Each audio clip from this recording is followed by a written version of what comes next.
idinkaga soo gudbinayno wararkii ugu waaweynaa ee ka dhacay gobolka bariga dhexe gaar ahaan Gaza xaaladdu halka ay marayso wararkaas ayaan barnaamijka ku bilaabaynaa. Israa'iil waxay soo saartay war ay leedahay labadii meyd ee xalay lafahoodii naloo dhiibay Yahuudda ahaa waan xaqiijinay inay noqdeen laba qof oo Yahuud ah. marka isla saacada kadib waxaa lagu wareejin doonaa dadkii eheladooda ahaa si ay u aastaan.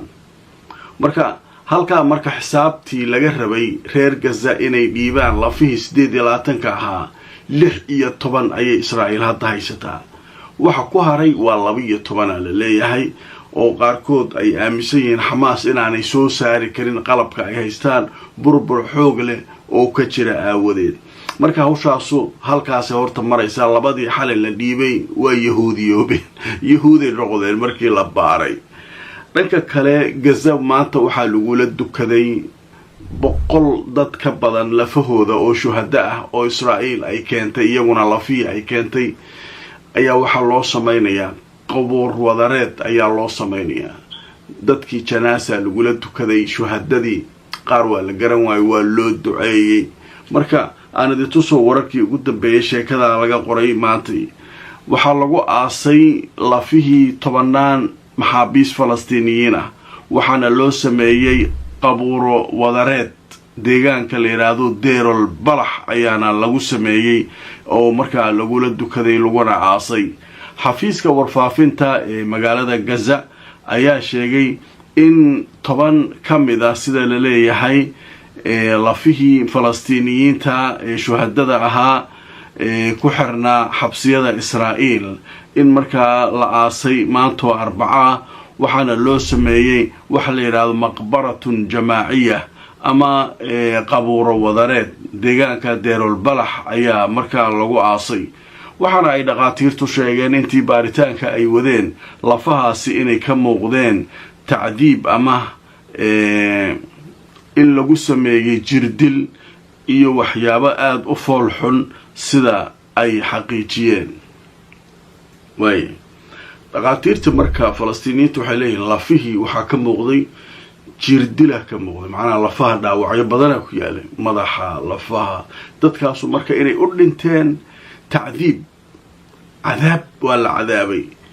ومعناها ولا جردلي مركا ساسي ودنتين مركا وإن مارتي سوران كقادنا دين الله فيه هيئتها أدونك إيو دادك حقوق دا آدمها إيو سيدا محابيستين الله قلي إيو محابيستو سيدا أي نظيفة أنو وريجيني مركا لكن هوشاسو يا دقي سري دقي سري سماله مركا قضبك يساقونا halkaas ayaan kaga gudbaynaa. qodobka labaad waxaa kulan yeelanaya oo hadda kulan ku jira sida la leeyahay madaxweyne ku-xigeenka Mareykanka oo shalay tagay Israa'iil iyo Benjamin Netanyahu. xafiiska Benjamin Netanyahu ayuu kulanka ka dhacaya. marka intuusan madaxweyne ku-xigeenku tagin waxaa sii tagay Netanyahu la kulmay ergeyga Mareykanka ee arrimahan ka shaqeynayay Steve Witkoff iyo Jordan Kushner ninka la leeyahay. kadib madaxweyne ku-xigeenka tagay waxaana soo baxayay in Mareykanku shaki ka qabaan in Netanyahu uu doonayo inuu heshiiska ka baxo. Trump wixii uu ku saxeexay Sharm el-Sheikh-na waxay muujinaysaa inuu isagu damiin ka yahay Israa'iil aysan heshiiska ka bixi karin. nimankan kale Turkiga iyo dawladahan kalena iyaguna ay saxiixooda u ahaa inay damiin ka yihiin Xamaas. marka heshiisku dhinaca Israa'iil hadduu ka buro Mareykanka ka buriyo. marka Mareykankii sidaasa marka wafuudiisii halkaa marka ugu soo diraya Trump wuxuu leeyahay ninka u sheegay inuu heshiiska ka baxo qaybta labaad loo gudboolay. ma garanaysaan marka madaxweyne ku-xigeenkii maanta kulan la leeyahay saas oo ay tahay oo intaas wafuuda ay tagtay ayaa hadda waxaa soo baxay war la leeyahay wasiirka arrimaha dibadda ayaa isaguna caawa aadaya Israa'iil 2 maalmood kale soo joogaya. hal isweydiinaya marka intaasoo wafuuda Netanyahu mid walba la fariisanayo maxaa laga bariyayaa Netanyahu Mareykanku maxay ka bariyayaan waxay ka baryayaan waa ku baryeena xabad joojinta ha jabinin heshiiska soo sii wad qaybaha kala ha loo gud وفرصة سيدا يوغا بقيان مريكن إسرائيل يهود وغا بقيان ووحلا يابلا واي هذا ما مركا على تسو وراركي ugu dambeeyay sheekada laga qoray Aljazeera waxay leedahay Rubio wasiirka arrimaha dibadda ayaa isaguna barito wuxuu tagi doonaa Israa'iil kanaalka 12 leeyahay Israa'iiliyiinta ayaa goordhow sheegay wasiirka arrimaha dibadda ee Mareykanka Marco Rubio inuu tagi doono Israa'iil bari booqasho iyaduna qaadan doonta 2 maalmood laba maalmood meesha marka waxa ka cad lagu leeyahay Netanyahu inuu wax maagay Mareykankuna waxay leeyihiin warka joog ninkii Trump ahaa war joogu leey marka ergeygii waxba waa ka tari waayay madaxweyne ku-xigeenkii haddana wasiirkii arrimaha dibadda intaasoo wafuudu Trump u diray meesha ninka loo diraa waa Netanyahu marka dood kulula marka halka ka socoto marka meesha waxa soo xoogaysanaa leeyahay warbaahinta Mareykanka halkan ay kula wadaagay arinta ay leeyihiin Netanyahu waa baxsad dagaalkan ayuu qiil u arkaa hadduu dagaalku joogsado waa la xarayaa ninkaas marka ninkan dagaalku sinaba ugama baxi karo marka Mareykanku waxa meesha ugu laalaabanayaan marka waa hawshaas la leeyahay marka kulay waa arki doonaa ninkan iyo isagu markay maanta kulmaan kulay waxay soo saaraan waa arki doonaa ninkan wasiirka arrimaha dibadda barita tagi doona isaguna waa arki doonaa kulay marka meesha al-umum waxaynu ka fahmayno waxay tahay ninka waa la barbariyay war dagaalkan ugu laaban waa Mareykanka barbariyay yaa baa ka taagan meeshaas marka hawshaas halkaas bareen dhanka kale marka qolo walba qoladii ay damaanatay ayay la wadaa wada hadalka u fiirsada inaan wixii fahamno waay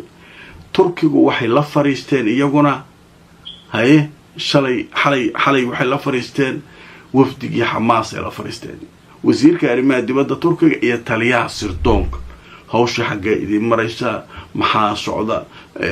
wareega labaad loo gudbay qolo walba marka qoladii ay damaanatay ayay marka shaqadii la wadaa marka Mareykanka isaguna Netanyahu la wadaan nimankana waxay la wadaan Hamas si marka loogu sii gudbo wareegii labaad ee wada hadalada haddaba marka aan tusoo wararkii ugu dambeeyay wakaalada wararka ee Turkiga waxay leedahay Fidan oo ah wasiirka arrimaha dibadda iyo Qalan oo ah madaxa sirdoonka Turkiga ayaa waxay la kulmeen madax ka tirsan Hamas waxayna kulanka uu ka dhacay magaalada Doha ee dalka Qatar haddaba warbixintu way sii socotay waxa leeyahay wasiirka arrimaha dibadda ee Turkiga Hakan Fidan iyo madaxa sirdoonka ee Turkiga Ibrahim Qalan ayaa waxay la kulmeen gudoomiyaha golaha shuurada harakada Hamas Mohammed Ismaaciil Darwish iyo xubno kale oo ka tirsan xafiiska siyaasadda Hamas ee magaalada Doha haddaba arintan ayaa waxaa la sheegay in ay madaxdu ay ka wada hadleen kulankanna wuxuu dhacay shalay gelinkii dambe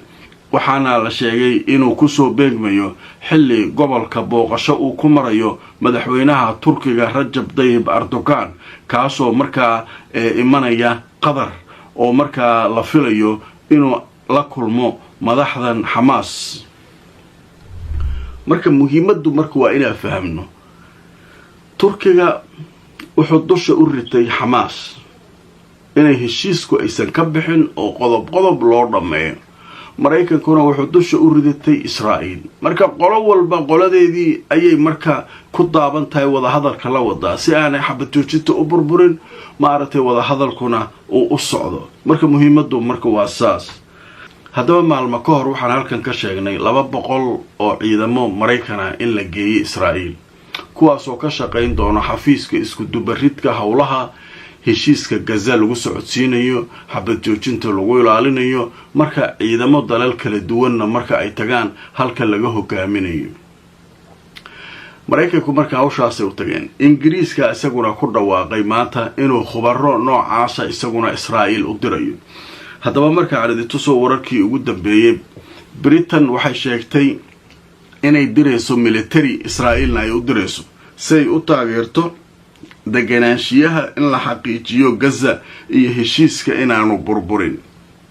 wasaaradda difaaca ee Britain ayaa sheegtay in koox kooban oo ka tirsan saraakiil isku dubaridayaal military oo Britain ah in markaa ay aadi doonaan Israa'iil oo loo diray si ay markaa uga qayb qaataan kooxda ka shaqeynaysa hoggaanka oo Mareykanka uu horkacayo si loo taageero deganaanshiyaha Gaza in la xoojiyo oo la ilaaliyo sida ay ku warantay wakaaladda wararka ee Reuters.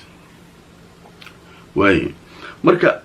Mareykanka u yeertay Britain wuxuu yiri kaalaya hawsha meeshan aan ka wadno marka xafiis weyn oo dhanka Israa'iil laga furay oo la rabo waaye askarta meelaha kala duwan ka imaanaysa nabadda Gaza meel laga xukumayo marka Mareykanka meeshii u fariisanaya Ingiriiskuna waa ku xigaa wixii kale marka yimaada halkaas ay hoos tagi doonaan hadduu Turkiya yahay hadday Indonesia tahay qarrac meeshaas laga xukumi doonaa waaye marka kollay nimankaanu hawshaas isku birideen xafiiskaas marka laga shaqeynaya hawsha sidaas ay ku socotaa marka waa arki doonaa kollay meesha heshiis caadi ma ahan isgaadgaad wax la yiraahdo ka jira marka laakiin cidii lala dhaco dhulka waa arki doonaa barnaamijkaygii ugu horeeyay maanta Arbaca waa naga intaa wixii soo kordhaa barnaamijyada dambe ayaan idinkula socodsiin doonaa waa ku mahadsantiin sida aad mar walba barnaamijyada ugu xirantihiin oo aad markaa uga qayb qaadataan commentiska fariimaha iyo la garaynta iyo shaarka intaba haddaba inta aan mar kale kulmayno wixii warar soo kordha waxaan idinkaga tagayaa sidaas iyo asxaabay nabadgelyo